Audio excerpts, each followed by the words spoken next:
they were all in agreement about what we could do for Charlie, what the treatment options were. There was drugs, and there was brain surgery, and you're out of luck. And so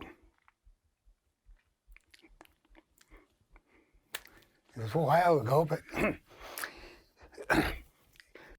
so Charlie was born March 11th, 1992, and he had a pretty normal first year. And then right around his first birthday, a little before his first birthday, I was actually pushing him in a swing one day, and he kind of threw his arm up in the air and twitched his head a little bit, and I didn't even think much of it.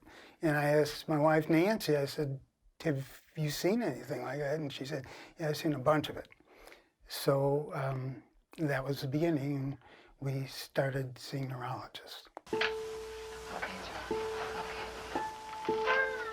The seizures increased in intensity and in duration. He wound up having seizures in the arms of the chief of pediatric neurology at Boston Children's Hospital, Seattle Children's Hospital, UCLA, LA Children's Hospital. So we tried all the drugs that were available at the time. Charlie had a brain surgery, a horrendous brain surgery, and nothing really stopped his seizures. And we lost hope. We were basically told there is no hope. And one day after the visit, I stopped at the medical library, and as soon as I started researching pediatric epilepsy, one of the first things that came up was a ketogenic diet. And it was kind of shocking to me, because what it said was that about a third of the kids with epilepsy as bad as Charlie who go on a ketogenic diet have their seizures go away. And another third are significantly improved, and for a third it doesn't work. And yet, all of these folks we had taken Charlie to see never mentioned a word about diet. Nutrition information can be so confusing, and as advanced as we are medically and scientifically, the question remains, what foods should we eat to achieve good health?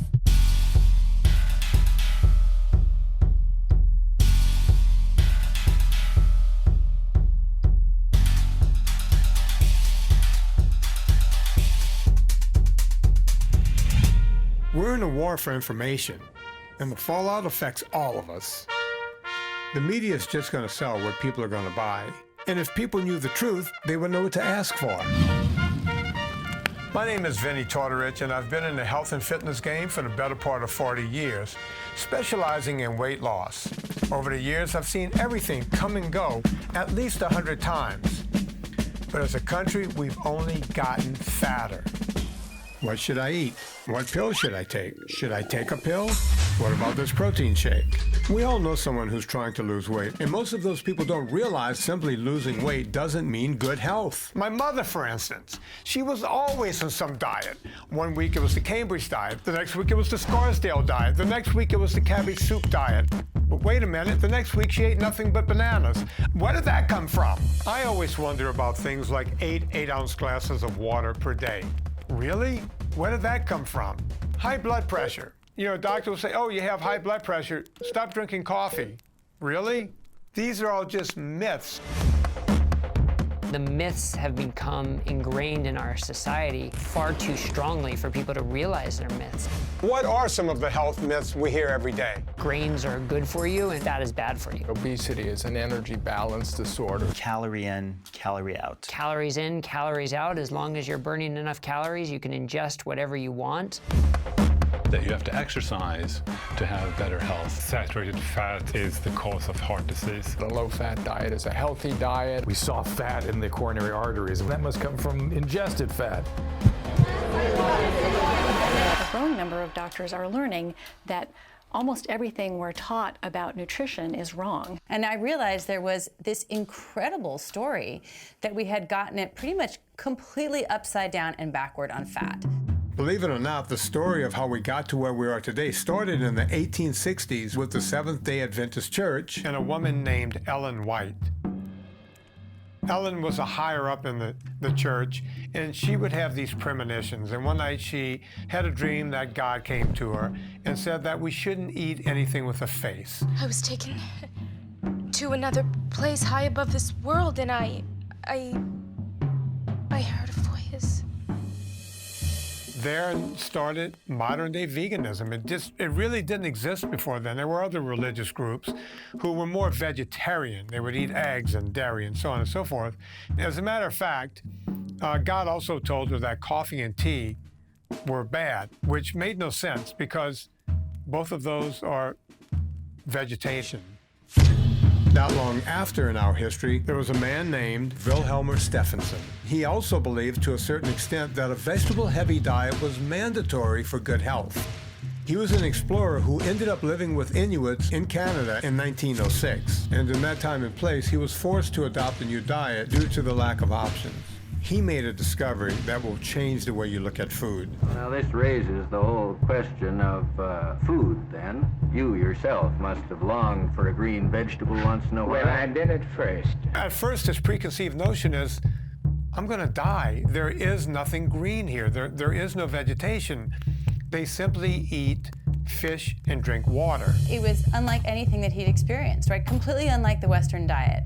It was probably 70 to 80% fat. The Inuit lived half the year on caribou and half the year on whatever they could fish out of the sea. For 4.5 months, I lived on literally nothing but fish and water. And at the end of 4.5 months, I was healthier than I'd never been before. And this is on an exclusive meat diet? That was exclusive fish in this case.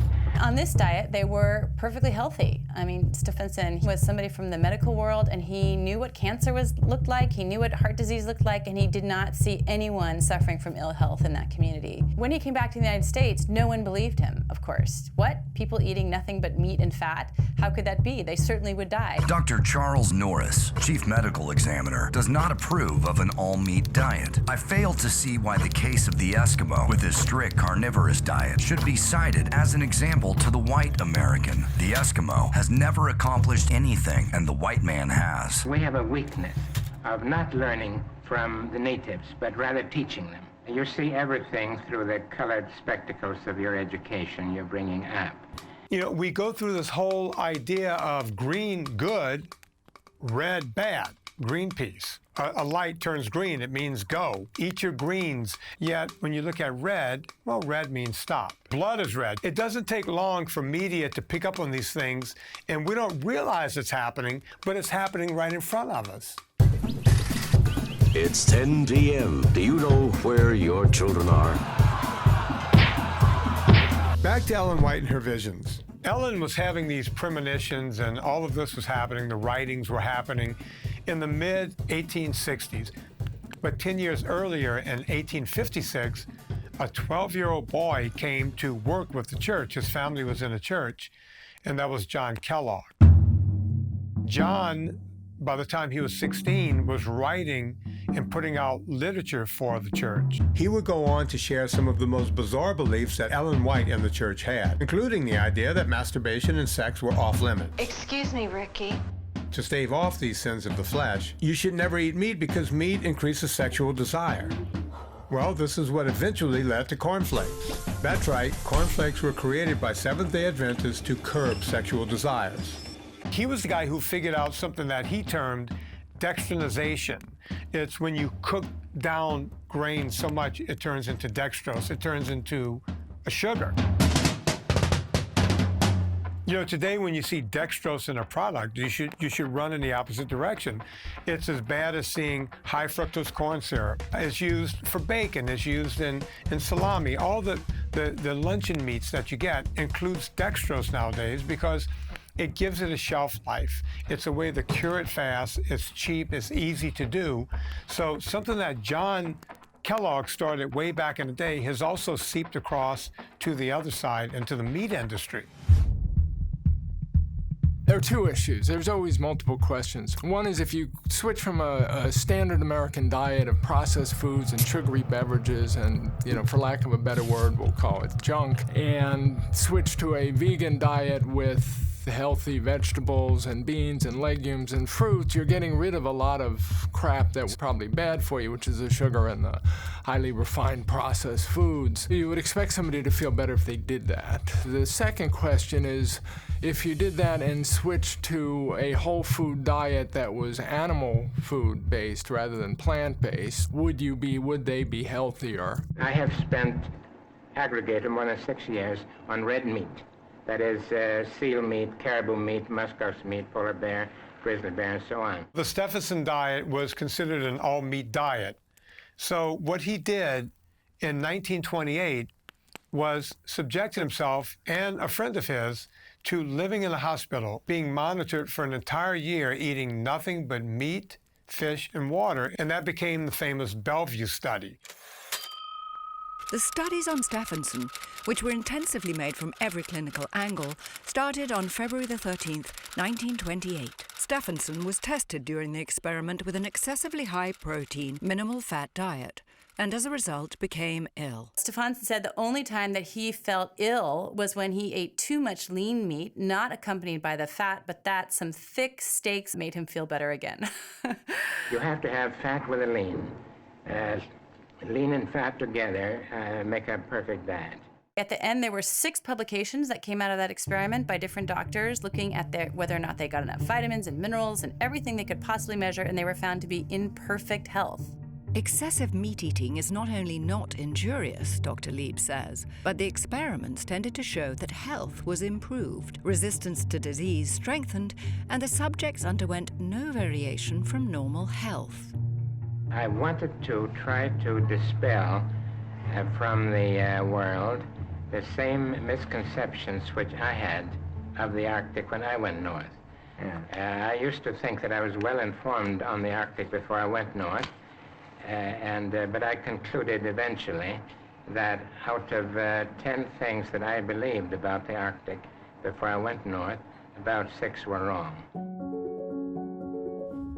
The medical community has been promoting saturated fat as being the bad actor for heart disease, mainly. And that really came from weak science called epidemiology. The experimental evidence that shows that that's actually true has never been done. I mean, for example, you could radio label saturated fat in the food and see if it shows up on the arteries. That's never been done. The entire teaching about saturated fat being bad for the heart is not really founded in good science.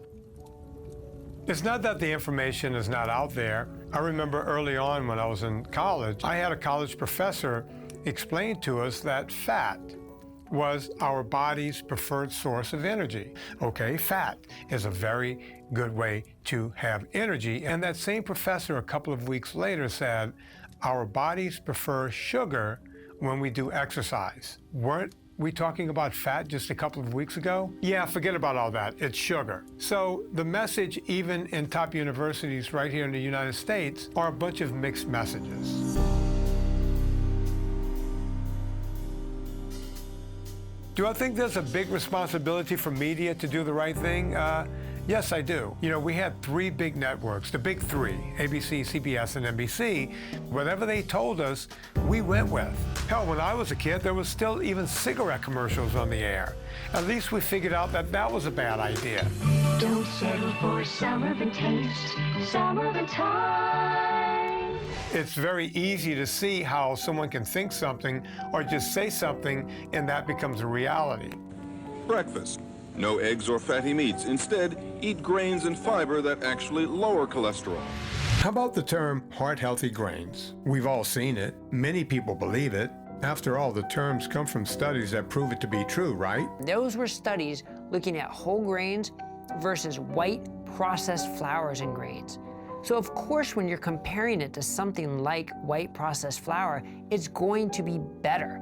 But does that mean it in and of itself is therefore heart healthy? You could make the argument that whole grains are less bad for you than refined grains, but that doesn't make whole grains good. Oatmeal or oat bread or an oat muffin or oat bran that is either incorporated into some other cereal product. It's like cigarettes. You can have cigarettes with a filter on and they're less bad for you perhaps than unfiltered cigarettes. Doesn't make the filtered cigarettes good. It just means they're less bad. And the same thing is true for whole grains. They are less bad.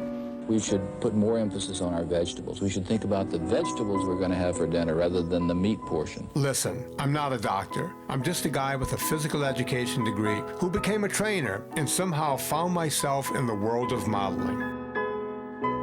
Before I became a trainer to the stars and eventually a best-selling author and podcaster. But when I started modeling in LA in the early 90s, I realized that the media will sell us anything to make a buck, regardless of whether it's healthy or not. Let's face it, every beer commercial you've ever seen is a bunch of ripped up guys on the beach playing volleyball, because that's what beer drinkers look like. If you have ripped up abs or you have a nice set of shoulders, they want you modeling everything in the infomercials. It was the heyday of the infomercials. If we think fat, then we are. Fad diets, powders, pills, still my weight's been up and down like a yo-yo until the AIDS plan taught me how to take off weight and help keep it off. Just 20 minutes a day will turn your body into a calorie-burning furnace. We were coming into this age of, hey, if you just do what I tell you, you can look like this guy or this woman in just a few weeks. Dexatrin did it. I lost weight and feel great. Nobody wanted the truth. They just wanted a lie that they could get everyone to believe. Now you can lose weight without diets. No, this product really doesn't work. Without pills. No, that product really doesn't work. Without exercise. Well, what does work? Now you can lose weight just by watching television. So I learned very quickly, be careful as to what you advertise.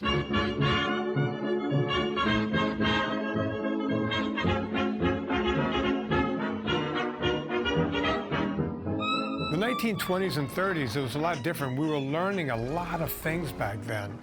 We were discovering vitamins for the first time. We also learned that food could heal. And a lot of these therapies are what were being used to heal people. They were using non-starchy, non-sugary diets to starve cancer in the 1920s and 30s. Take Otto Warburg, for instance. He was doing cancer studies on rats.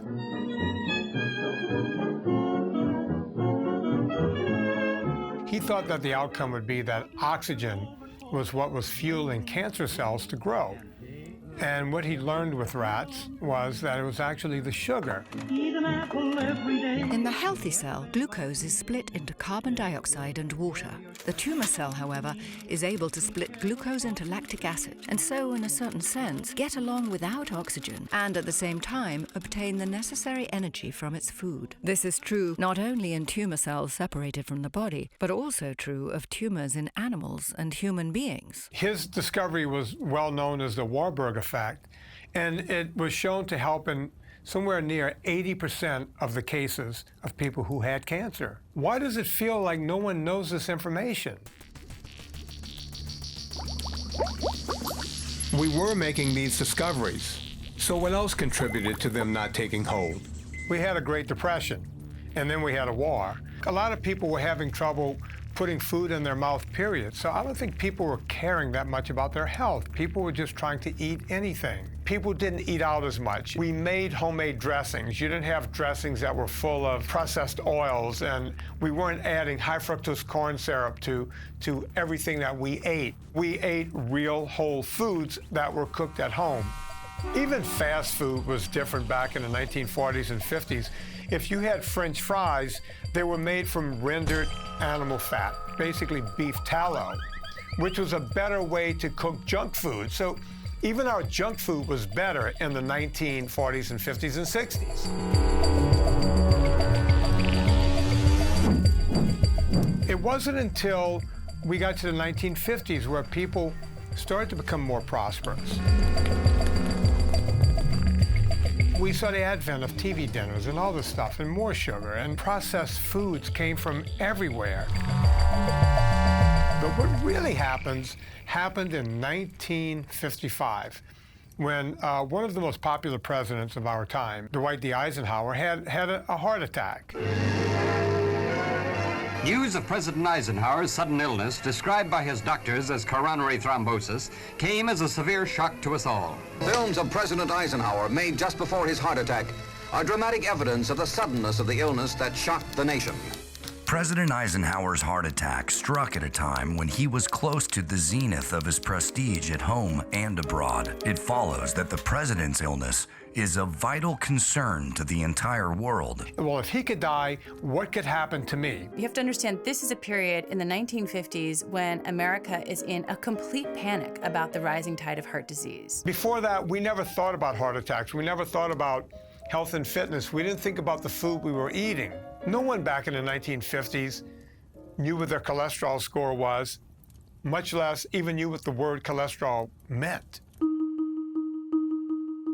Medical textbooks tell us that cholesterol is a white compound, somewhat soapy to the touch, and is distantly related to alcohol. It is no alien poison to be avoided by man at any cost, but an important element in the body's chemical machinery. Cholesterol is a kind of a fat-type molecule. It's in all of our cells, 30 trillion cells. Cholesterol is actually so important to the body that it actually makes the majority of cholesterol that's in your blood right now. Most of the dietary cholesterol you eat will go through you, and very little actually gets absorbed. And of that cholesterol you find in the blood, most of it was made by your liver. It is an essential of nerve tissue, for instance, and a raw material for the production of several hormones, bile, and a form of vitamin D. It is found naturally in the blood, and also often in the walls of arteries and other blood vessels. If you eat more cholesterol, your body will make less. If you eat less, your body will make more, which makes it very interesting that it was so maligned in the past few decades. Heart disease had been rare in the early 1900s and had really risen since the late 1920s to be the #1 killer disease by the 1950s. We took a collective gasp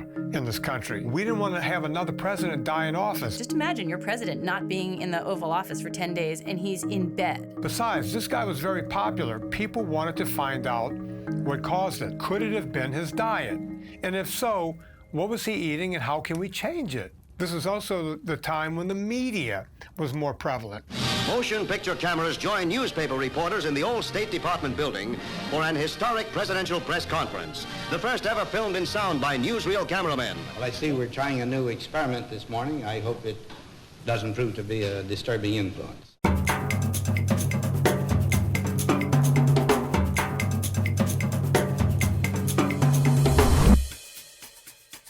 The power of media. You can't really tell that story without telling the story of Oprah Winfrey. It was 1993, and by happenstance, I was put up for an appearance on Oprah. They needed someone the next day. They were looking for younger men who were dating older women. And since my girlfriend was 7 years older at the time, I was invited on. I wasn't into it. I had no idea what really happened on Oprah. But I was told, no, you have to do it. It'll be great for your career. So they fly me to Chicago, and I get to the green room. I was introduced to a woman named Doe. The theme of the show was younger men who were dating older women. Older women having the courage to live their dreams and fulfill their fantasies and live their lives exactly the way they wanted to, including dating younger men. Doe said that I would have to pretend that I was dating her. And I said, what are you talking about? My guests today, they're all members of a provocative new kind of dating service. I told her that I would not go on stage and lie. I would go on stage and sit next to Doe, but I would not say that we dated. I quickly realized that I'd been bamboozled because Doe introduced me as her boyfriend. I'd like you to meet Vinnie Tortorich. He's a Beverly Hills fitness expert. He's hot, sweet, he loves women, and he's emotionally accessible. Get out of here. I couldn't believe what was happening. And at that moment, I said to myself, I'm going to turn this into not the Oprah show, but the Vinnie show. Number one, women don't even hit their sexual prime until they hit 40. They don't even know what's going on until they're 40. I've been dating older women. Gee, I'm only 39. I'm going to make this show so bad that they won't possibly be able to run it on national television. You want to be with an older woman. It's the difference between riding in a Volkswagen and a Cadillac. If you want to ride in a Volkswagen, go right ahead. If you want the Cadillac, go for the older woman. Well, now. It turned into a circus. The people in the audience actually believed all this. Doe and I had just met.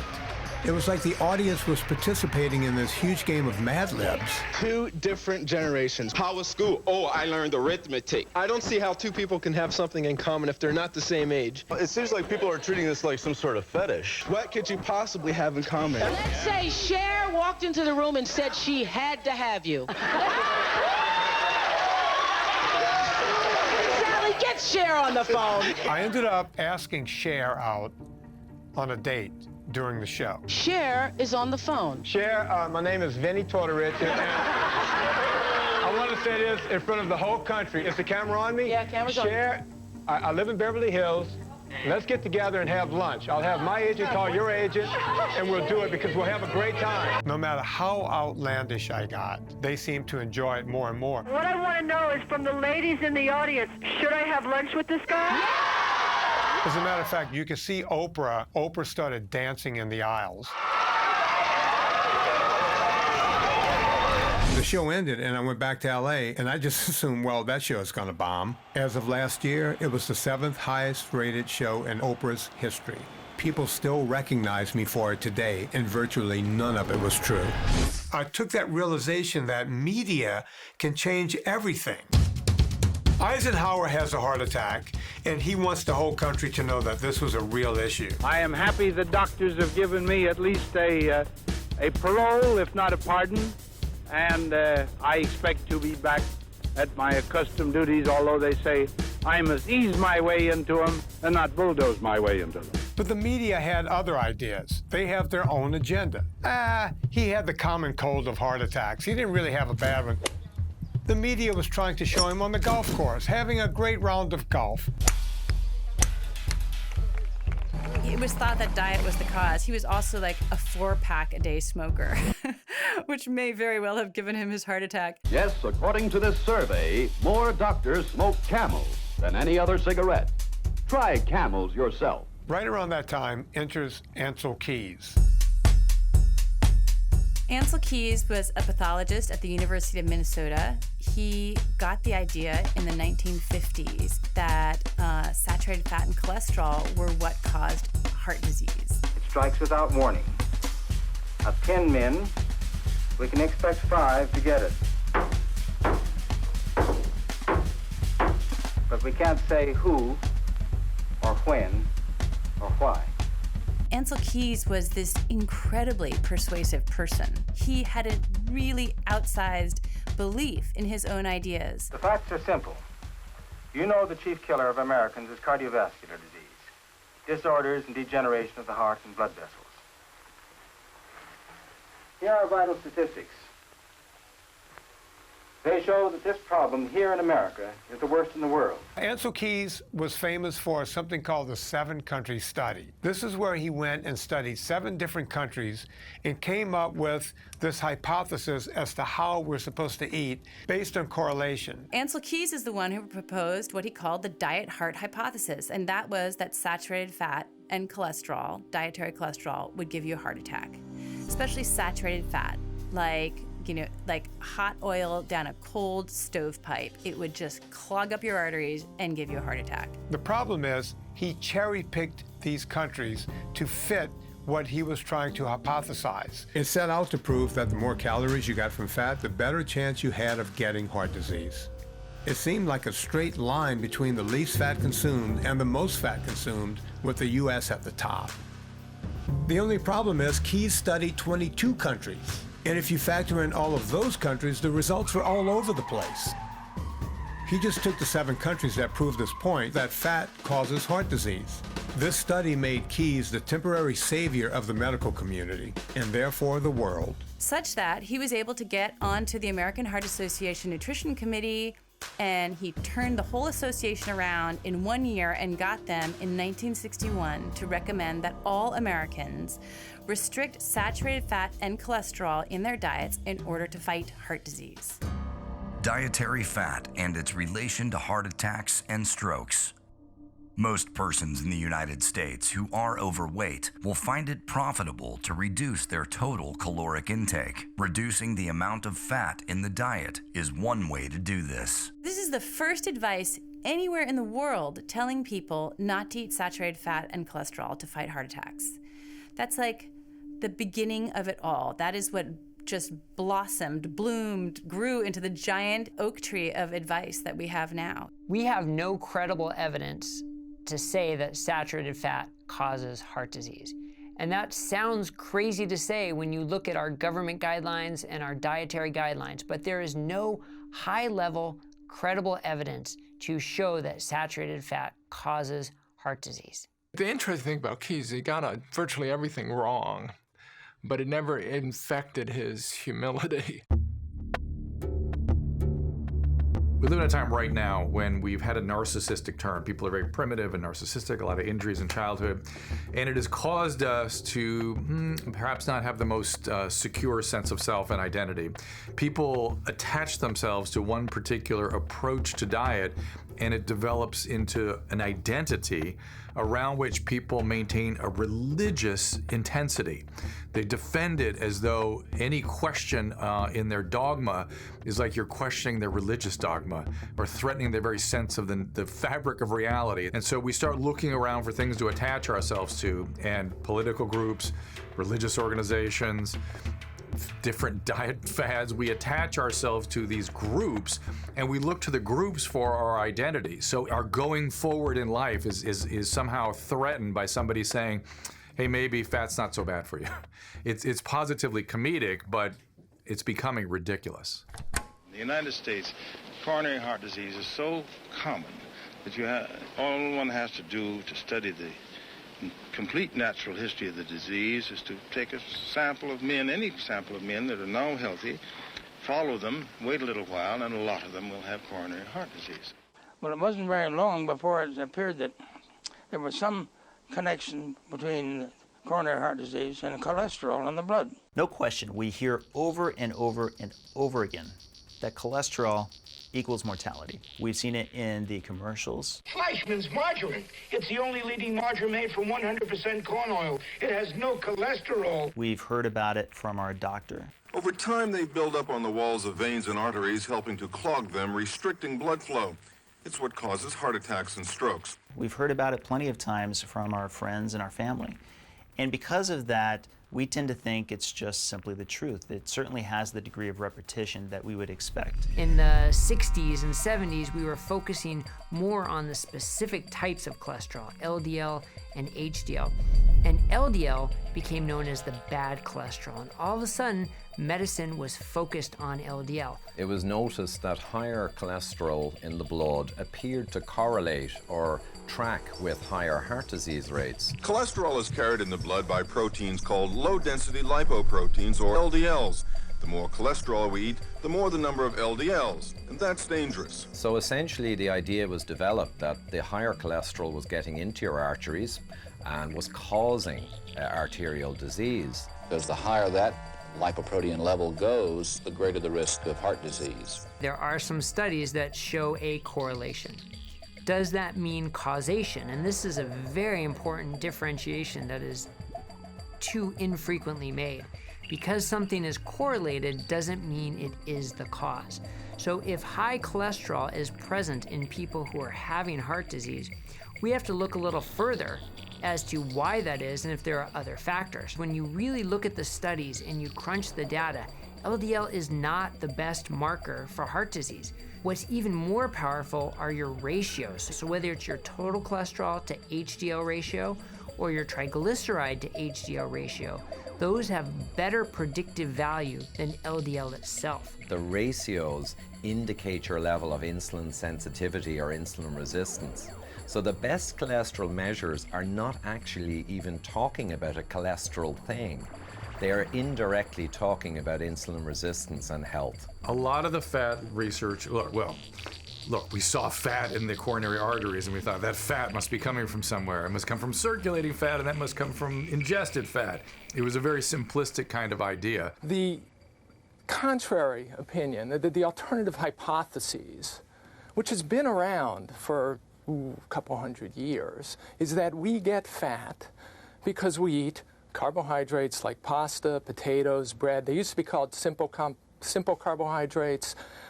Now the terminology is changing to adjust to the fact that a lot of people think maybe these starches, as my mother called them, are not quite so good for us. We focused in just by timing and bad luck on this idea that saturated fat causes heart disease. And we bought into it even though the evidence ultimately didn't really support it. And we made everything else we believed about diet have to be reconciled with that. Dr. Key's singling out of excessive consumption of fats as a major factor in coronary disease is by no means accepted by all investigators. In front of us, day by day, are increasingly more and more very tempting foods. In the mid-1960s, John Yudkin comes on the scene. He's a British scientist. He thinks sugar's the problem. When people have heart disease, they don't just have elevated cholesterol. In fact, they often don't have elevated cholesterol. They have a whole cluster of metabolic abnormalities. 10, 15, 20 things you could measure. And Yudkin was saying, if I feed animals sugar or I feed college students that I'm using in my experiments sugar, I could cause pretty much all of these things just by giving them a lot of sugar. See, up to, say, 200 or 300 years ago, the average consumption of sugar in this country was about 4 pounds a year. And that's splendid. I'd be very happy if everybody ate 4 pounds of sugar a year. They eat 100 pounds. Comparative studies of the diet of 41 nations have convinced Professor Yudkin that there is an almost exact relationship between the consumption of fat and sugar. Moreover, many sugar-containing foods, cakes, candies, cookies, chocolate, ice cream, various kinds of puddings also contain fat. You always eat some fat. So if you eat high-carb foods, you raise your blood glucose, you raise your fat-storing hormone insulin, and you're going to store the fat that you eat. It's all individual how much you can tolerate, but if you eat more than your body can tolerate, then you will most likely gain weight, gain fat. Drawing the analogy of the relationship between diabetes and national sugar intakes that could statistically also be related to the fat intake, Professor Yudkin considers that heart disease may well be causally related to the consumption of sugar. And instead of looking at it, Ansel Keys just jumps right on top of it in the media and turns this guy into a nut job. Keys was really a bully when it came to trying to quash anybody who opposed him. Ansel Keys wasn't going to let anyone come in and rain on his parade. He published a 9-page rebuttal in a journal called Atherosclerosis in print. He said Yudkin is a mountain of nonsense. It is clear that Yudkin has no theoretical basis or experimental evidence to support his claim for a major influence of dietary sucrose in the etiology of heart disease. Keys and his colleagues managed to paint Yudkin as a quack and to portray Yudkin and his sugar theory as quackery and to say there was absolutely no evidence to support it. None of what is said here should be taken to mean approval of the common level of sucrose in many diets. Keys was had more political influence and more savvy maybe than Yudkin, and somehow this dietary, and we were spending money testing the dietary fat hypothesis, so even though the tests weren't confirming it, the more money they spent, the more people were wedded to the hypothesis having to be right. These studies are extremely expensive, and there have been enough good studies done to support our moderate approach, which is looking at balanced foods, vegetables, fruits, grains, and lean meat and dairy products. The argument, once again, is it has to be tested. When you believe it's wrong, prima facie, you're not going to spend the money to test it. Why are these nutrition scientists just not more curious about other ideas? You know, I was at a conference recently where we talked about a low-carb study where they reversed the diagnosis of diabetes it was a large university-based study, in just 1 year on a very low-carb diet. And not one of them said, wait, what? Diabetes reversal? Wow, how'd you do that? Can you just explain your study a little bit to us? Because that's what we, as nutrition experts, we really need to do in America. And I actually got up to ask a question from the audience. I said, you know, did you hear that? That was 60% reversal of diabetes. Should that not be headline news? And should you not be curious? Why are you not even curious about these ideas? You know, it makes you think of stories like the McKenzie family, parents in South Dakota who realized they have to take matters into their own hands when their son lost 5 pounds in 5 days. I called the doctor that morning and I explained that I thought my son had rapidly lost weight and something was wrong. And we knew within 5 minutes of him doing a urinalysis test that there was sugar in his urine. And we were escorted to the hospital to learn how to manage our new life. We both concluded that we were going to make drastic changes in our diet, reducing carbohydrate intake. Shortly thereafter, we were told that we didn't need to do that we could feed our son, recently diagnosed with type 1 diabetes, whatever he wanted to eat. Take a look. Oh, okay. I'm trusting these people who are now in charge of caring for my son, and they're telling me, give him pancakes and give him French fries and cupcakes and pizza, because now that your kid has this disease, his life is pretty crummy already. And the worst thing you could do as a parent is to try and change his food. I fed my kid the exact prescribed amount of carbohydrates. I pre-bolused his insulin. I put a continuous glucose monitor on him. I bought him a diabetes alert dog. I literally did everything in my own capacity to follow the guidelines and manage his disease, and I failed miserably. Riv, do you want the yogurt, the tablets, or the gel? I put a big message out in the social media groups that I'm connected to in the diabetes community, and I asked, how are you people achieving normal blood sugars? What are you doing? And about every fifth answer I got was that these people were changing their children's diet and implementing a very, very low-carb diet. We removed all the processed carbs, the flour, the sugar, the grains, the fruit, anything that would spike his blood sugar. And so the next appointment we had with our endocrinologist, I skipped in there like I had won the lottery. Oh my goodness, I stumbled upon a low-carb diet and look at my son's blood sugars. And during that appointment, our very kind-hearted doctor looked at me and told me my son was going to resent me for the rest of his life, that this way of eating is not sustainable, that I'm subjecting my son to an eating disorder, and he also handed me a business card to go see a therapist because he thought maybe I was struggling with some things and had some issues for wanting to do this for my son and to change his diet. And I'm told to follow these guidelines because without those carbohydrates, my child won't grow properly and his brain function will be compromised. So when you're a parent of a type 1 and you're told the American Diabetes Association, this large governing body that must know exactly what we're up against, they're recommending this, that's intimidating. We either had to either make a change or accept mediocre care. I'm an orthopedic surgeon. It seems now as if it's the patients that are trying to make the medical community aware of what they already know, of what the patients know, because they have tried to follow the rules as given to them and they failed. When somebody comes to me with a belief that they tell me, I believe your son is going to do better if you feed them more carbohydrates, I know they're wrong. And when it comes to my son, I'm going to do what I know as opposed to what they believe.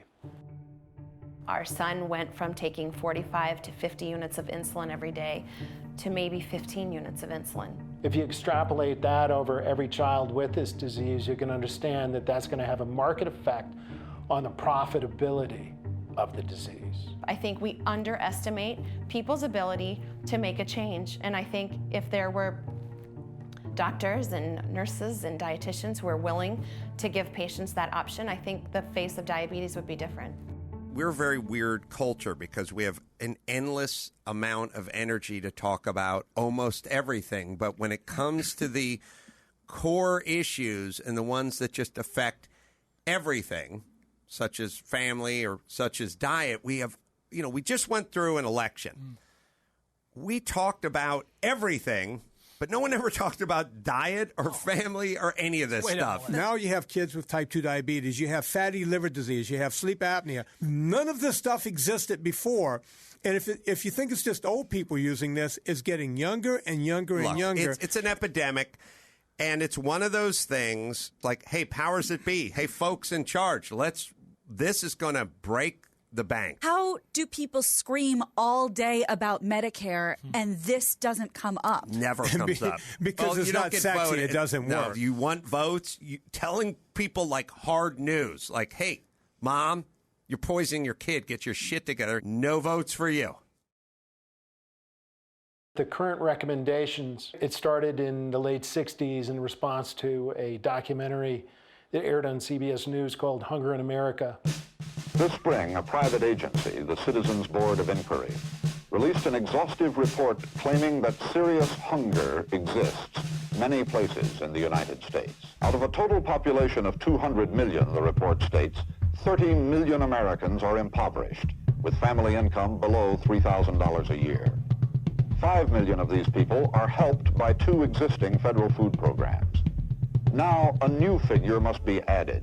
Of the 30 million who are impoverished, 10 million Americans, whether or not they are reached by federal aid, are hungry. The federal food program might be better administered by the Department of Health, Education, and Welfare, or by a special commission whose only concern would be to see that hungry Americans are fed. This leads right to 1968 in the McGovern Committee. Public calls to address the issue of hunger had been building ever since Robert F. Kennedy had toured the devastated slums of Mississippi. It's obviously as great a poverty as we've had, and they're going to lead a very difficult, unhappy life through the rest of their existence. But it was George McGovern, the senator from South Dakota, who would head a committee that started in 1968. Privy to the poverty that the nation was now aware of, the former director of Food for Peace in JFK's administration was intent on bringing change that would eventually affect all of us. It's always bothered me to see hungry people in the world.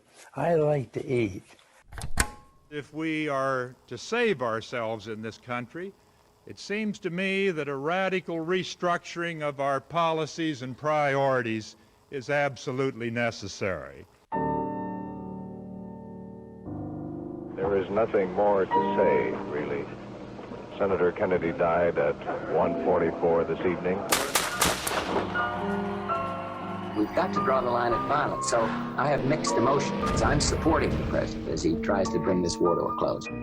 It was quite sad, really, to break up with the Beatles, because to see it just fall apart was sad. We have a mystery story out of Washington. 5 people have been arrested and charged with breaking into the headquarters of the Democratic National Committee in the middle of the night. When you think of 1972, 1973, we're still in Vietnam. It's not a popular war. Then 1972 comes around and we have Watergate. People have got to know whether or not their president's a crook. Well, I'm not a crook. People were just in a haze about diet. No one was really paying attention to this McGovern committee. You know, we had bigger problems. This complacency at the time is what allowed these health myths to seep in. As you know, I represent all sorts of delicious things. Greasy bacon, potato chips, French fried potatoes, fatty meat, and gobs of butter on everything. Guys, you know, us fat separately are just little guys. But put us all together, and what do you have? You have millions of calories, that's what. I have to store those calories as fat, and I can't take it anymore. I'm getting bigger and bigger and bigger. And the bigger he gets, the harder his heart cells have to work. Mr. Fat, you're a real killer. You know, I don't know the answer, but why is it whenever a new study comes out, it's always talking about how food is going to kill you? I think that's a major misdirection to what we should be focused on. Food should be used to prevent illness, not to just help reverse it once it's too late. One of the areas we haven't talked about until recently is how food can affect your brain health. I became interested in mental health and the connection between mental health and diet after I had developed a lot of my own health problems and had changed my diet and discovered that diet had a lot more to do with health and mental health than I had ever been taught that it had. In my early 40s, about 10 years ago, I developed a number of mysterious symptoms that I think a lot of people, especially middle-aged women, will identify with. So things like chronic pain, fibromyalgia, IBS, chronic fatigue, migraines, lots of different symptoms that all of my very smart Harvard-affiliated doctors couldn't help me with. After about 6 months of trial and error, I arrived at this diet that was completely upside down from what I had been taught was good for me. It was basically a mostly meat diet, high in meat and fat and cholesterol. And when I arrived at that diet, all of the symptoms that I'd been struggling with completely went away. And I thought, you know, this diet actually is also improving my mental health, and I'm a psychiatrist. The most powerful way to change your brain chemistry would be through food, because that's where brain chemicals come from in the first place. If you're getting most of your sugar and most of your glucose from the outside of the body, you run the risk of getting spikes, peaks and troughs in your blood sugar and insulin level, and those can destabilize brain chemistry. So those can create mood swings, insomnia, irritability, changes in appetite throughout the course of the day. When you eat a ketogenic diet, you're using fat primarily for energy, and the brain is using, to a large extent, ketones instead of glucose. Today, if you're anywhere near Google, you will learn that this is known as dietary ketosis. Most healthcare professionals are familiar with ketoacidosis, and that's a state where the body is out of control. Diabetes is out of control. Blood glucose is through the roof. Insulin is not able to keep up with this glucose derangement, and so that's a life-threatening state when you're type 2 diabetic out of control. Nutritional ketosis is quite a different scenario. Blood sugars are absolutely under control. The patient is healthy in every single way. Electrolytes, insulin, glucose, perfectly controlled. We have now trained the body to switch over from burning carbohydrate as the primary fuel. Now the individual becomes fat adapted, and they use fat as the primary source of energy, and that's really the difference between a very unhealthy and a very healthy state. We had a scientific question in the 1960s where the researchers asked the wrong question, but there were questions we needed answered. We know that the way you gain weight is you take in more calories than you burn. And those calories can be fat or they can be carbohydrate. And so they get this hypothesis, which sounds reasonable, that fat people get fat because they accumulate a little bit of extra calories every day. And we could get back to this by not asking how much extra calories. They don't have to really confront the problems with the hypothesis.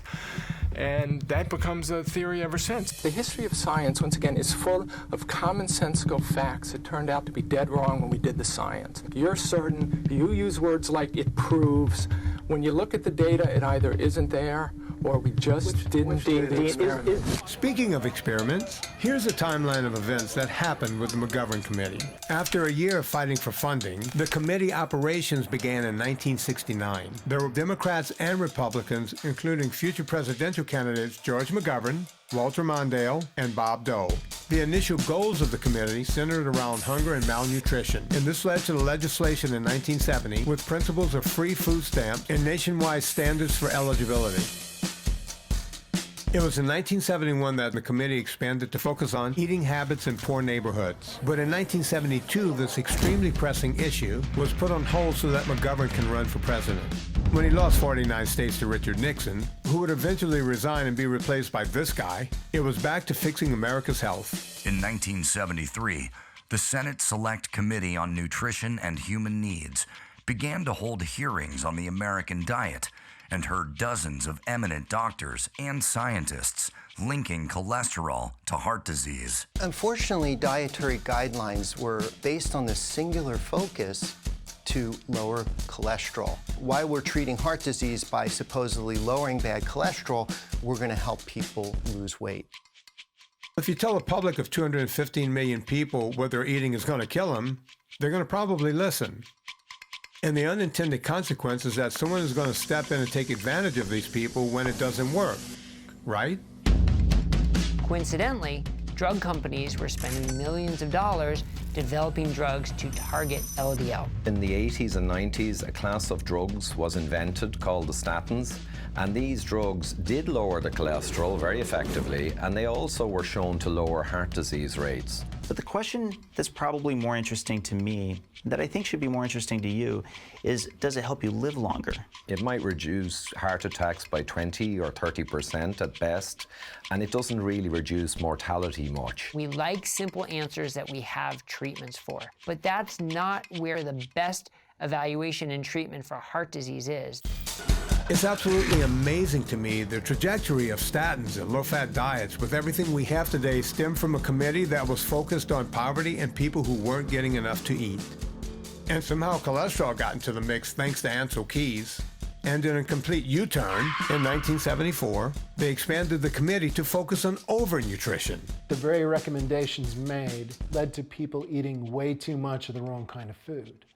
So now we have just the opposite problem. We don't have a hunger problem, we have an obesity epidemic. The Senate committee finally issued a set of dietary goals in December 1977. The McGovern Committee issued a set of nutritional guidelines for all Americans, intended to battle heart disease, cancers, strokes, high blood pressure, obesity. In the Dietary Guidelines for Americans, they recommend fewer calories, less fat, less saturated fat, less cholesterol, more polyunsaturated fat. All in favor of nominating vegetable oils, say aye.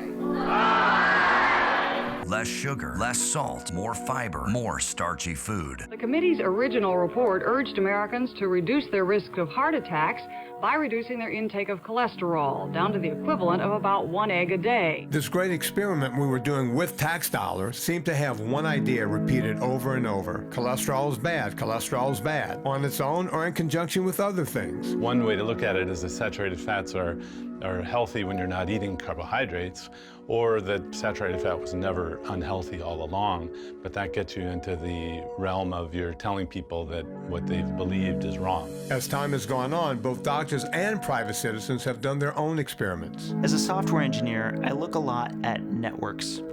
Networks are basically objects talking to each other, and a lot of understanding a network is kind of like understanding a brain.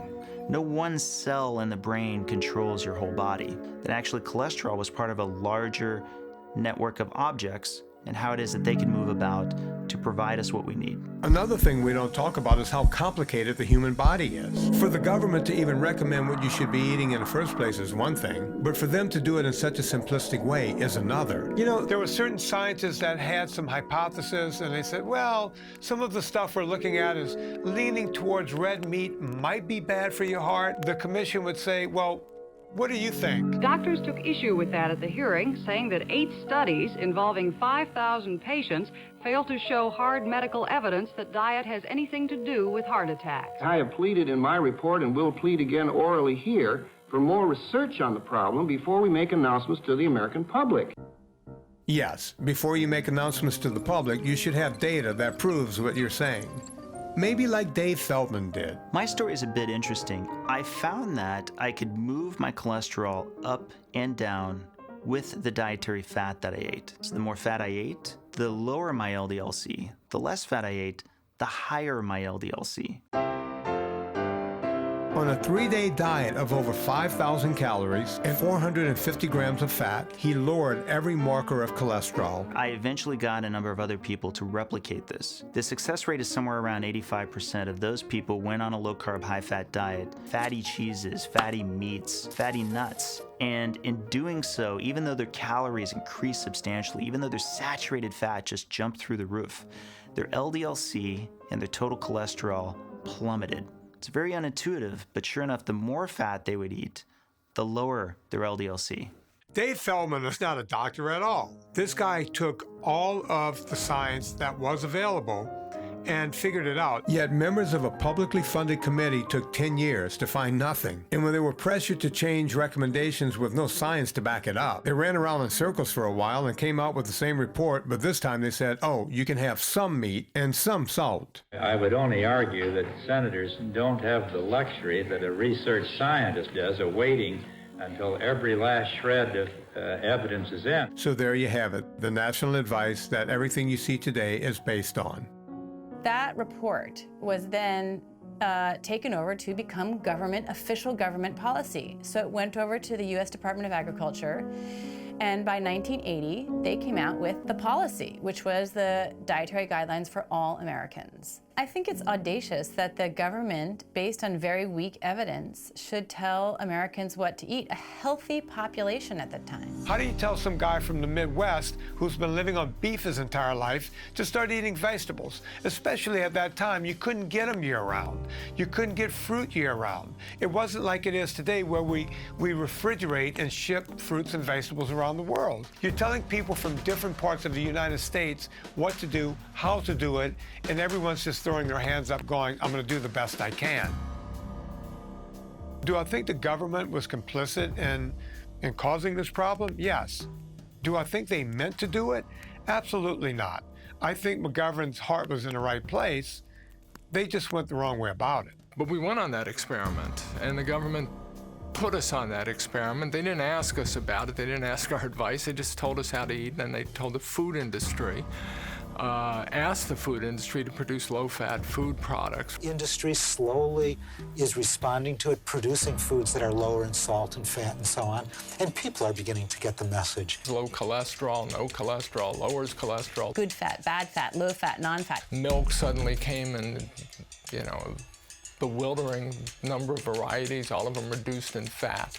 And whether or not it was a result of the experiment, this coincided with the obesity, explosions in obesity and diabetes we've been seeing today.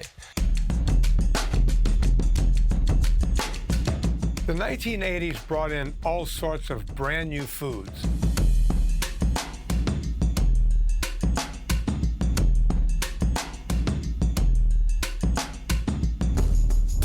There's a Dannon body in everybody. Unlike some yogurts, it's low in fat. The whole thought pattern was, if you didn't eat fat, you couldn't get fat. Not having fat does not automatically make something a health food. And that's where we get into this debate about, is it just calories in, calories out? Does it not matter what we eat as long as we're burning enough calories to burn it off? And we still didn't know if eating a low-fat diet was a good thing. It was some of the smartest scientists and the president of the National Academy of Sciences in the late 1970s called this a huge experiment in which the American public were the subjects. The American has an infinite number of combination of choices with which he can constitute a healthy diet. Unfortunately, he also has an infinite number of combinations from which he can choose an unbalanced diet. Let's examine why there is so much confusion about good nutrition. One reason is that we have been given a lot of misinformation, usually by those looking to make a profit.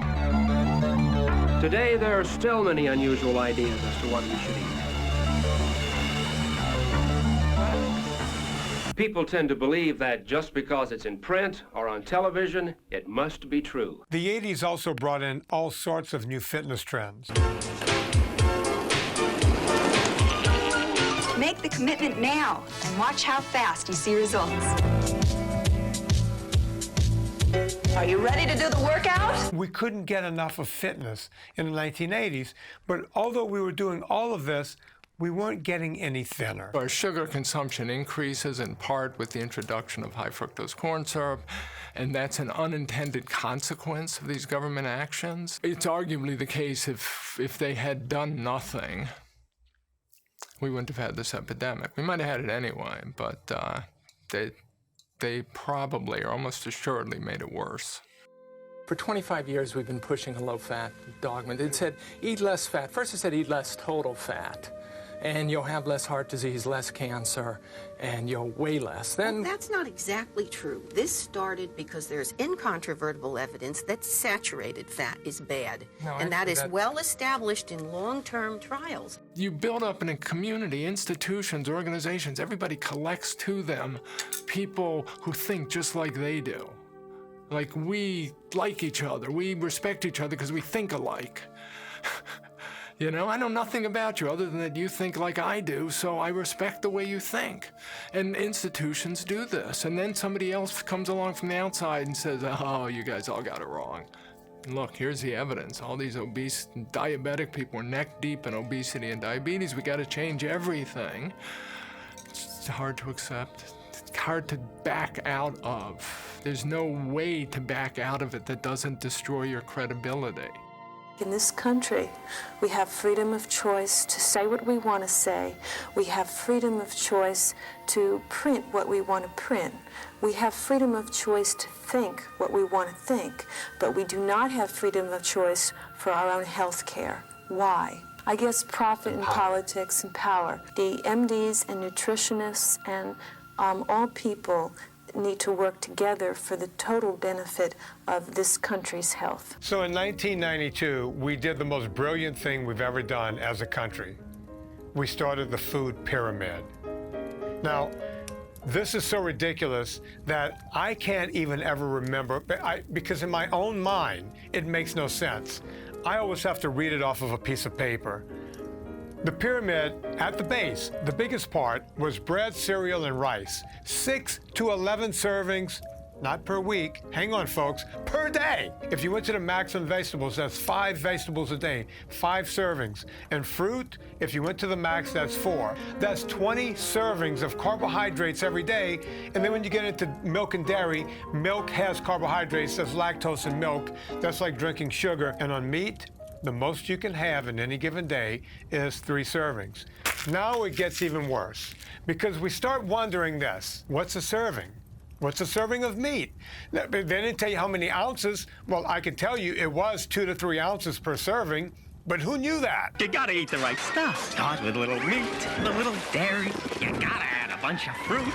You have Timon and Pumbaa telling people to eat more grains. Bread, cereal, rice, noodles. And eat a whole lot less fat. And if you thought that was ridiculous, the servings that they did give us with the food pyramid did not match what the government told us that servings should be on the packages of food. Those servings, which were also mandated by the government, were completely different from the servings that we heard about when it came to what was on the pyramid. The new food label represents nothing less than a major victory for the consumer and for the public health.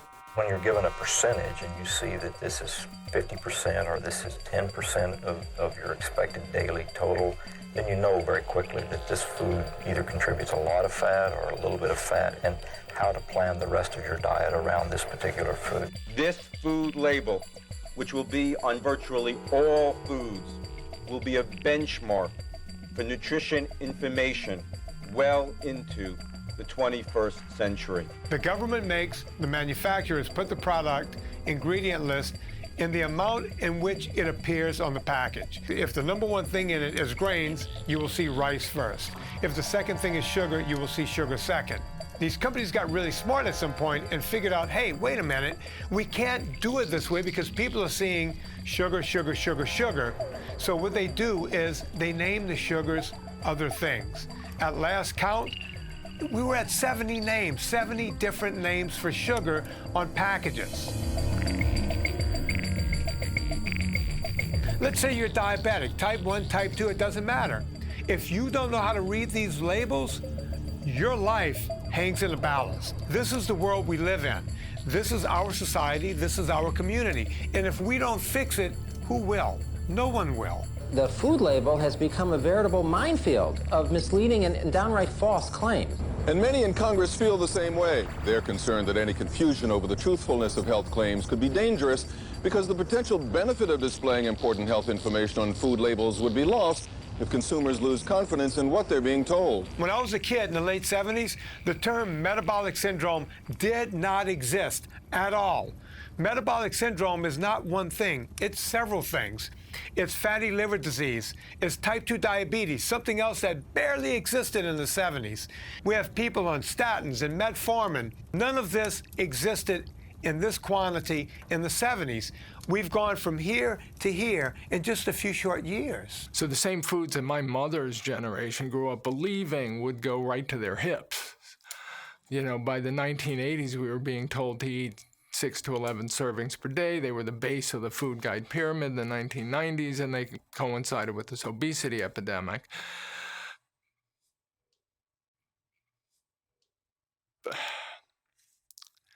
I mean, we couldn't have screwed up the science of obesity more if we had tried. We don't know what to do. Nutrition experts, the establishment, the orthodoxy just doesn't know what to do. So they continue raising money for the American Heart Association, the American Diabetes Association, but they don't have any new ideas. They keep saying, just keep applying the advice that we've given you, and somehow it'll turn out different this time. One of the things that I always say is, why not just be open to new ideas? Like, here's some other ideas coming along. Let's just consider them. Don't we have an obligation to the public to consider, at least, other ideas? You're about to meet a father who refused to give up, a man who defied the doctors and went looking for a miracle. My generation remembers Jim Abrams quite well. He did some of our favorite movies like Airplane and Hot Shots and all of these funny movies in the 70s and 80s. Well, it wasn't very funny when Jim Abrams had a 16-month-old son who was having seizure after seizure after seizure. And he was going, because he was a big producer and he had the means, he went to the top doctors in the United States. And at the time, Charlie was averaging about a dozen seizures a day. He was on 4 anti-epileptic medicines. If you have a critically ill kid, what would your choice be? Do you want to drug him? Do you want to cut his brain? Or do you want to change what he eats? And it just seems so obvious to me. This is not to blame doctors. Doctors are spread really thin, and they have to try to do the best they can. But it was Jim who figured out on his own by going to a library in the hospital and just happened to open a book to a page that showed the ketogenic diet as being the best way to deal with seizures in infants. The book claimed that experts here in Baltimore were perfecting something called the ketogenic diet, a diet consisting largely of something most doctors tell us to avoid. I called Dr. Freeman from Johns Hopkins, told him about Charlie, and he said, send his medical records. We did, and he said, well, bring Charlie out to Hopkins and we'll try the diet. And we started the diet, and in 2 days, his seizures were gone. 2 days? 2 days. Jim was angry and puzzled that none of the 6 doctors he went to for help ever mentioned the diet. What has stopped Charlie's seizures has been in existence for 70 years. It's been sitting there. It was waiting for him. You had some knowledge that this diet was probably working back at Johns Hopkins, and yet you dissuaded the Abrams from attempting it. How come? Well, because I don't think we had exhausted all of the medical approaches yet. There were actually still other medications that we hadn't tried yet. Dr. Freeman tells us that 50 to 70% of the patients that come through his doors and get put on the diet have success. Can you think of any drugs in these hard cases that have 50 to 70% success rates? Probably not anything that comes up to that level. In another month, Dr. Freeman weaned him off all 4 anti-epileptic medicines, and Charlie went from a prognosis of a lifetime of seizures and what they call progressive retardation to we got our son back, and his smile was back, and he was happy again, and our family could go on with life. This is Charlie Abrams and his mom, Nancy. I've known him since birth. I've watched his delightful personality emerge through a normal first year. I witnessed his debilitating battle with seizures and medicines. I rejoiced with his family when the ketogenic diet stopped his epilepsy. And now I derive strength and joy like so many of his other friends as we watch him begin to develop again. It's too early to tell whether the 9 months of pummeling from seizures and medicines did any permanent damage to Charlie's brain. If he has anything to say in the matter, I know they won't. However, it's not too early to tell that had Charlie's parents been informed about the existence of the ketogenic diet when he first got sick, and about the success they've had with it at Johns Hopkins, a vast majority of Charlie's seizures would not have occurred, and most of his $100,000 worth of medical, surgical, and drug treatment would not have been necessary. Even today, 1.5 out of every 10,000 people with epilepsy who would benefit from a ketogenic diet are using it today. Doctors are not taught diet therapy or even nutrition in medical school. They just simply aren't. Try an informal survey on your own. Next time you see a doctor, your doctor, anybody, any doctor, say, when you were in medical school, how long were you, how much time did you spend investigating and learning about nutrition and diet therapy? I didn't really have much nutritional training like most doctors. In 4 years of psychiatry training, we didn't talk about food once. Extent of my training, I got nutrition. Let's see, let's talk about year 1, 2, 3, 4, then 4 years of residency, 0. 0. I got 0 in addiction too. 0 in nutrition, 0 in addiction. We were so damn busy taking care of illness, and trying to push that back and save life that trying to prevent illness was not really on our radar. I feel anger. I'm pissed off. And again, I think that the reasons that the diet hasn't become more popular has nothing to do with efficacy at all. It has to do with revenue sources that are more lucrative. The ketogenic diet isn't that expensive. The problem is it doesn't generate revenue for the medical world.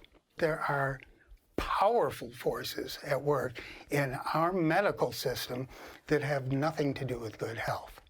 My patients have been getting fatter and sicker over the last few decades, and in particular, we're starting to see diabetes out of control, and that changes everything. I used to see the occasional person who needed diabetic foot ulcer management and needing an amputation, and it started becoming virtually weekly. When you come into a clinic and there's patients with, with rotting flesh, and it is rotting flesh, and it smells bad, it looks bad, and all you're doing is just trimming off a little bit of foot. It starts with a toe, starts with an ulcer, then it moves up the foot, and sometimes you get to a point after doing 2 or 3 operations, it's been going a couple of months, and then the decision is you've actually got to chop that leg off. There's something which really upsets me, and that's when you actually amputate someone's limb, there's a sound of actually dropping that leg into a bucket. I don't want anyone to hear that, that noise. It's just, it's just sickening. I started talking to my patients about reducing sugar, and the benefits were immediate. Not only would the people's fatty liver disease get better, not only would all of their blood numbers get better, but in fact, he would not have to end up chopping off a foot or a leg. I then went to the hospital dietitians and said, hang on, this is really exciting, this stuff about sugar. Started talking about it to the staff, and then I started implementing a sugar reduction for my patients, only to find out that I was starting to tread on some big toes. The dietitians then started kicking up a stink about that, involving their parent organisation, the Dietitians Association of Australia, who started becoming involved in pressuring the hospital into silencing me. We received evidence in Sydney from a medical practitioner in Tasmania, Dr. Gary Fettke. He gave the evidence to the committee in the morning of our hearing in Sydney. 3 hours later, he received an official caution from Oprah. The first time I heard the story, I just thought it was a joke. The board's actual statement requires that doctors double-check that their personal beliefs don't compromise care, that they don't put their commercial interest in front of patients, and lastly, doctors should provide appropriate dietary advice. Ultimately, the medical board made a ruling that I am now the only doctor, as far as we know in the world, to be banned from advising his patients to reduce their sugar and junk food intake.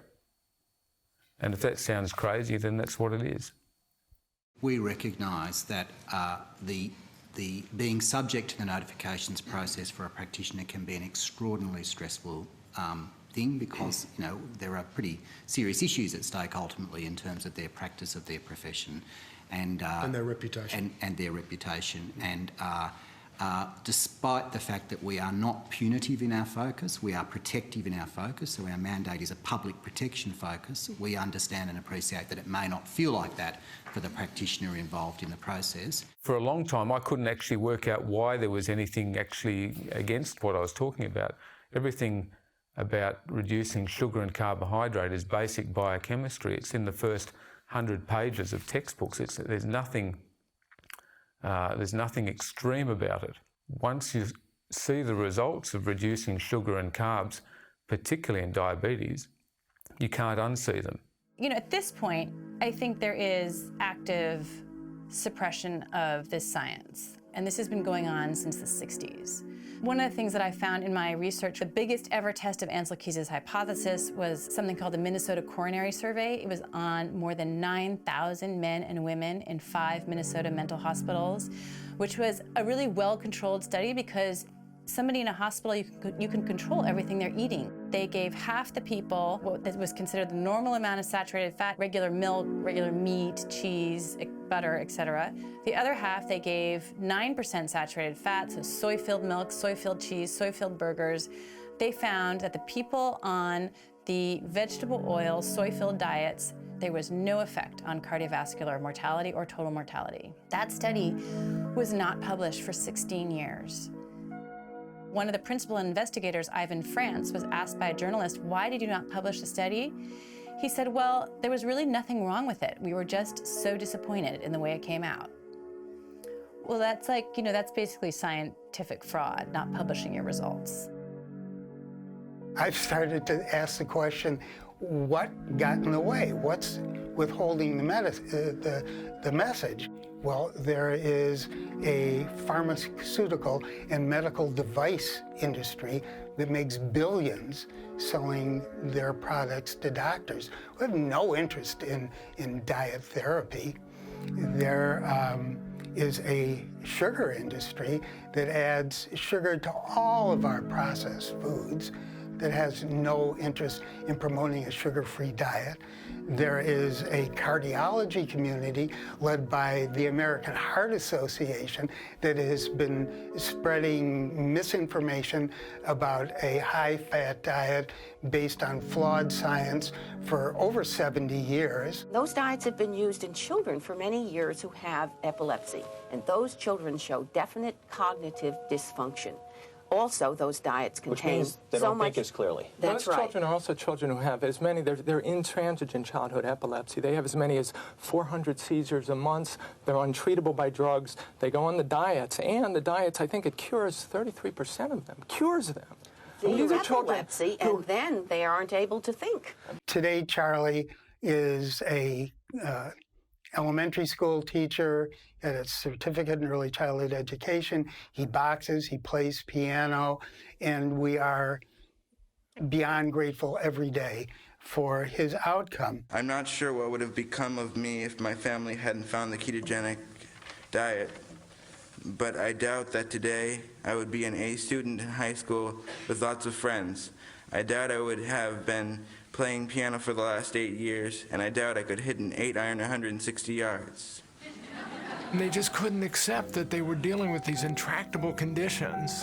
And not just pediatric epilepsy, but obesity is an intractable condition. Diabetes, type 2 diabetes is an intractable condition. Type 1 is, and here you have this diet that appears to put these conditions into remission. The establishment here, represented by our friends, is a little too dogmatic and that we may never know the truth unless we acknowledge that there is a counter theory that has never been tested, and that theory, more and more people are beginning to accept parts of the theory as being legitimate, and that it could answer a lot of problems, and it could even make it easier for Americans to lose weight. People are able to reverse diabetes. People are able to lose weight sustainably. Most, if not all, cardiovascular risk factors are improved along the way on a lower carbohydrate diet. That diet ought to be at least considered. If it turns out to be true, I'll be the first to change my mind, but show me the data. Well, here's just one study that says that long-term ketosis reduces body weight, triglycerides, LDL, and blood glucose, and shows that it's safe to use a long-term ketogenic diet. You can lose weight on a plant-based diet, you can lose weight on a ketogenic diet. But are you mortgaging your health when you do that? And the answer is yes. The ketogenic diet, when you look at the arteries of people or animals that go on a ketogenic diet, they tend to be more clogged, even though they may be losing. Imagine someone who spent his whole career getting the wrong answer. Not only getting the wrong answer, getting a wrong answer that's dangerous, that actually may have killed tens of thousands of hundreds of thousands of people, millions of people prematurely. There's no way to tell. And these outsiders come along and say, you're wrong. Not only are you wrong, you're completely wrong, or not even wrong. It's so senseless what you've been doing, and you're killing people, and you have to switch. I don't think any human being, we're just not wired to be able to say, oh yeah, that's a good point. I get it. I see what you're saying, and I'm sorry.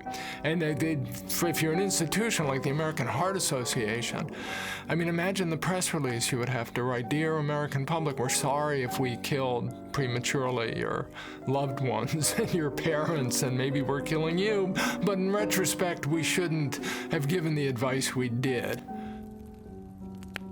You know, we think about corporations or our government, which is a corporation, and the first question is, do we blame them? Well, you can't hurt the government's feelings. You can't hurt corporations' feelings, because corporations and governments are not people.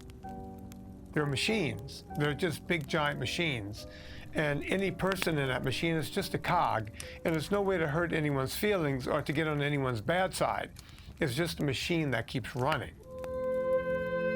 Decisions of a nation and of a government that at one time could tolerate 3 or 4 weeks of study now demand almost instantaneous a reaction. The people of the United States recognize, one by one, thousand by thousand, million by million, that this is a problem whose solution is long overdue. Long before Lyndon Johnson came into a position of power, our leaders were recommending great advances in the field of civil rights and great advances in the field of health and things of that nature.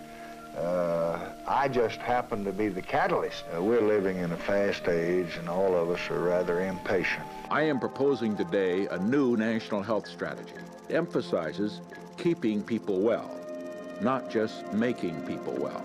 I do envision the day when we may use the private health insurance system to offer more middle-income families high-quality health services at prices they can afford and shield them also from their catastrophic illnesses. Today I'm proposing to the Congress a national health plan. This major initiative will meet the most urgent needs in health care of the American people. Our administration will propose to Congress a comprehensive plan to cover catastrophic illnesses. I am proud to have been part of an administration that passed the first catastrophic health bill. Whatever form it takes, a catastrophic illness costs money. There are some little known but very important provisions in this new balanced budget that will take us a tremendous step forward in our fight against diabetes. These investments total more than $2 billion over the next 5 years. We must remember that the best healthcare decisions are not made by government and insurance companies, but by patients and their doctors. Because you're eating healthy and you're out there active and you're playing sports and you're out in the playground and doing all those things, not only are you going to have a better life, but you're also helping to create a stronger, healthier America. And that saves us money. It means people are not sick as much. It means that our health care costs go down. When you roll up at a McDonald's, what does Donald Trump order? Fish Light sometimes, right? The Big Macs are great, the Quarter Pounder with cheese. I mean, it's great stuff. Do people at the windows be like, what? I think all of those places, Burger King, McDonald's, I can live with them. I had the other night, I had Kentucky Fried Chicken, not the worst thing in the world. If you think it's up to government, you're wrong. If you think it's up to industry, you're wrong. It's up to you. And if you're going to make a change, if you're watching this, change right now, tonight. Don't wait until tomorrow. If it's a Friday night, don't say Monday you're going to start. Start now. There's no time better than right now to get your life in order.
I've been doing a podcast with Anna Vocino for about 7 years. When we first started the podcast, nobody was listening. Someone's going, all right, I want to lose weight. Wait, that steak is 1,200 calories?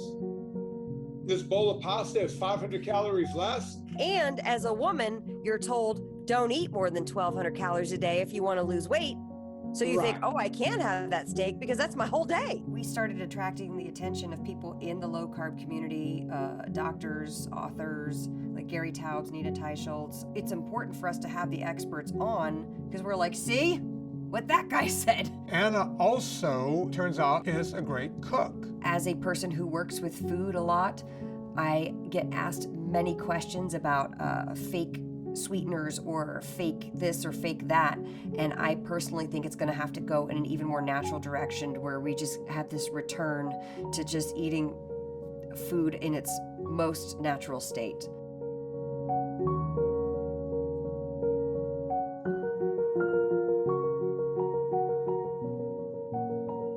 Vinny and I are very passionate about this topic. Let's say you watch this documentary, let's say you watch the others and you're like, this is it.